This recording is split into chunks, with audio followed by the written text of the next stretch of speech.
Hello, it's Matt here from Official Xbox Magazine. This week we're going to be taking you through 5 of the newer games on the Indie channel on Xbox Live. First up on this week's Indie wrap-up, we've got Grapple Boy, which is the tale of a small blue blob who uses his tongue to swing his way to an adult video store in order to either rent a video or return a video. We missed the plot with that bit. If you've played Super Meat Boy, then you'll be more than familiar with the amount of times you're going to die whilst falling onto pits of spikes and other nasty things. But also if you played the Worms series, you'll feel quite at home using the kind of ninja rope style swinging mechanics. Controls and physics aren't quite up to it, but if you're patient enough, then you'll have quite a lot of fun with it. Next up, we've got Cthulhu Saves the World, which of course is the mythical god of tentacle-based madness, kind of plodding about through a fantasy world, doing good deeds for strangers in order to restore his powers. It's got a really tongue-in-cheek script, and it's a must-play if you've ever had a soft spot for kind of ancient Japanese RPGs. It still feels a little bit old and clunky though, and you can't help but feel that whilst it's taking a mick out of the genre, you're still kind of stuck with most of its problems. Thirdly, we've got Astroman, which is quite a cute little platformer set in space, which sees this little astronaut dude going around shooting rabbits with laser pistols.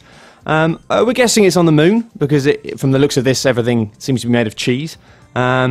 It's pretty good. Starquell Games have done a nice little job here, but sometimes the physics are a little bit funny, especially after jumping. You sometimes find yourself floating in the most peculiar way. But apart from that, it's quite good.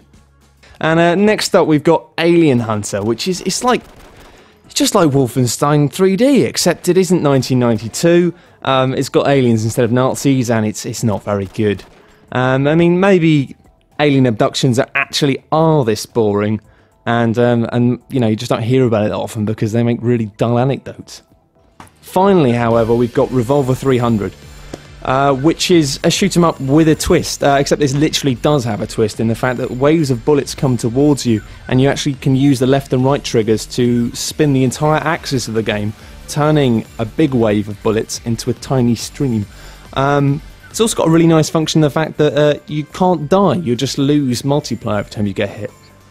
It's well worth a couple of quid, and I'd definitely check it out because it's without a doubt one of the best shooters I've played in years, let alone the best indie games. Do be sure to check out some of these games on the Indie channel. They are all free to play on a trial basis, and I definitely recommend buying Revolver 300 because it's absolutely ace.